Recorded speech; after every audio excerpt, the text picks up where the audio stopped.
Assalamualaikum warahmatullahi wabarakatuh. Nama saya Nadia Sri Agustin. Saya NIM 31 dari Prodi TP. Untuk memenuhi tugas UAS, di sini saya akan menjelaskan mengenai Majelis Dzikir Al-Hikmah. Sebelum saya menjelaskan lebih dalam, di sini saya akan memberikan pengertian mengenai Majelis Dzikir. Jika secara bahasa sendiri, majelis yaitu tempat duduk untuk duduk. Adapun maksud dari majelis halam, hal ini adalah tempat berkumpulnya orang-orang yang sedang melakukan sebuah rutinitas kegiatan secara bersama-sama. Kemudian, zikir menurut syariat Islam adalah setiap ucapan yang dilakukan bagi tujuannya memuji dan berdoa, yaitu lafaz yang digunakan untuk beribadah kepada Allah Subhanahu wa Ta'ala, berkaitan dengan mengagungkannya dengan menyebut nama-namanya atau sifat-sifatnya, memuliakan dan mentauhidkannya, serta berdoa kepadanya. Berikutnya, kecerdasan spiritual. Kecerdasan spiritual tersendiri adalah kecakapan untuk menangani dan kemampuan mempelajari sesuatu yang termasuk mencapai hubungan dengan yang lain. Spiritual menurut Kamus Besar Bahasa Indonesia adalah segala sesuatu yang berhubungan dengan atau bersifat kejiwaan sendiri, rohani atau batin. Sedangkan batin adalah sesuai yang berada di dalam hati, sesuatu yang menyangkut jiwa atau sesuatu yang tersembunyi, yaitu gaib, yang tidak bisa digambarkan secara material. Kemudian di sini akan saya jelaskan juga kehidupan manusia yang seimbang bisa kita capai dengan cara melalui 4 prinsip spiritual di bawah ini. Yang pertama, itu ada ketahuilah bahwa Allah Subhanahu wa Ta'ala senantiasa memperhatikan. Yang dimaksud itu adalah Allah itu memiliki al-basir, yaitu maha melihat. Dia menciptakan miliar binatang dan juga tumbuhan. Tidak sulit baginya untuk melihat apa yang dikerjakan manusia. Bahkan Allah Subhanahu wa Ta'ala mengetahui segala sesuatu yang tersembunyi di dalam hati dan pikiran manusia.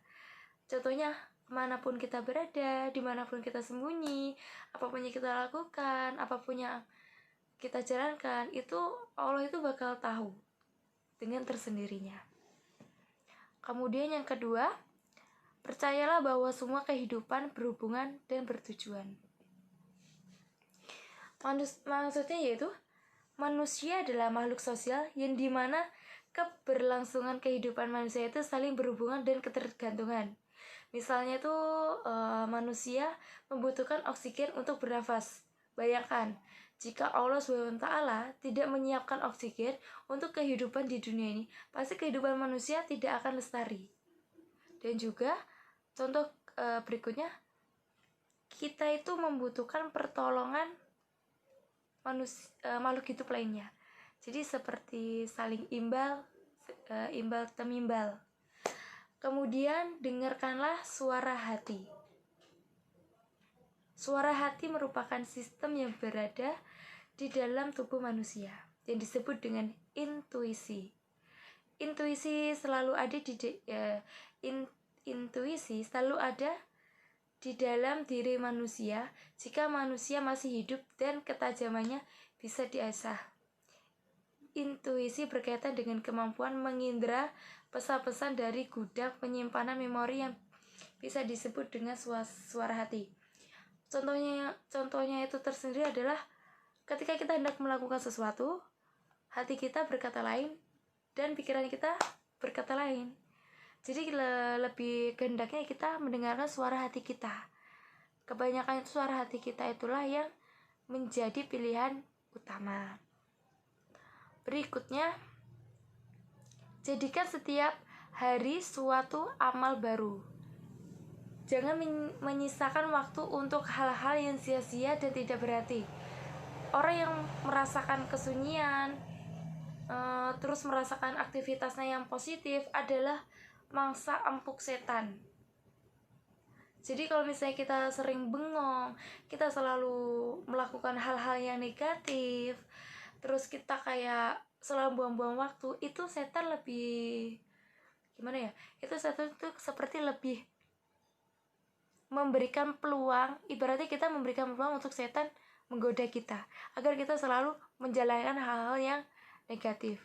Kecerdasan spiritual adalah kecerdasan jiwa, yakni tingkatan baru kesadarannya yang bertumbuh pada bagian dalam diri yang berhubungan dengan keakrifan di luar ego atau jiwa sadar, yang membantu penyembuhan dan menggunakan diri manusia secara utuh, yang dengan manusia tidak hanya mengakui nilai-nilai yang ada dan juga dapat menyimbangkan makna dan nilai serta menempatkan kehidupan dan konteks yang lebih luas.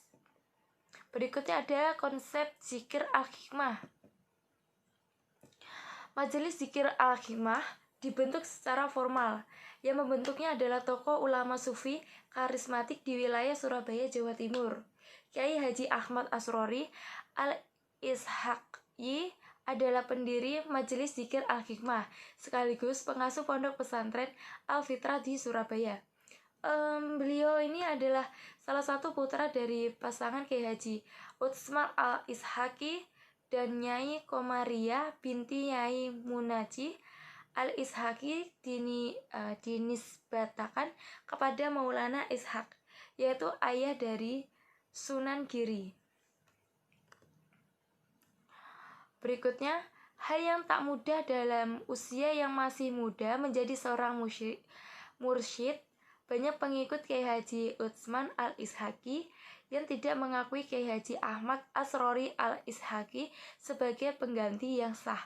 Dalam riwayat menceritakan dalam tanggal 16 Maret 1988, para pengikut Kiai Haji Utsman Al-Ishaqi berangkat dari Surabaya menuju ke Kebumen untuk melakukan baiat kepada Kiai Son Haji. Kemudian sebelum nama Al-Hikmah muncul sekitar tahun 1980-an, Kiai Haji Ahmad Asrori Al-Ishaqi sewaktu masih mudanya sering bergaul dengan mendekati para pemuda di Gresik.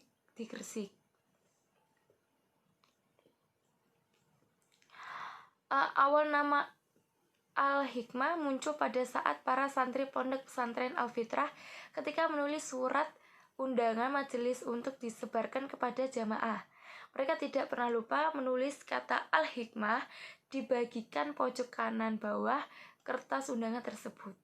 Nah, di sini itu di dalam majelis zikir Al-Hikmah ada beberapa konsep zikir, diantaranya terdiri dari berikut. Pertama ada harian, zikir ba'da mahtubah, zikir yang dilakukan setelah sholat fardu, yaitu paling khususnya bagian zikir la ilaha illallah dibaca 165 kali.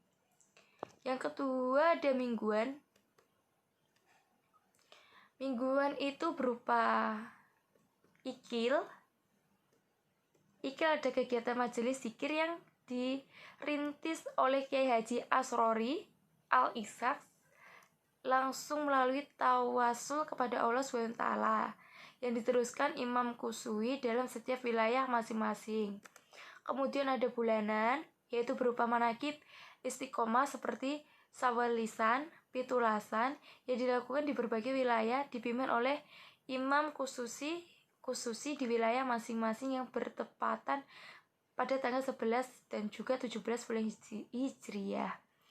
Yang keempat, ada tahunan, yaitu berupa majelis sholat malam dilakukan setiap bulanan puasa dan hampir setiap hari boleh dilakukan berjamaah.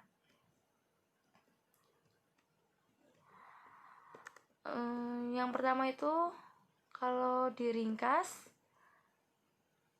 adapun beberapa amaliyah majelis zikir Al-Hikmah dan urutan yang sudah sesuai dengan apa yang diamalkan Kiai Haji Ahmad Asrori. Sekian penjelasan dari saya.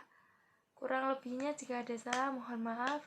Wassalamualaikum warahmatullahi wabarakatuh.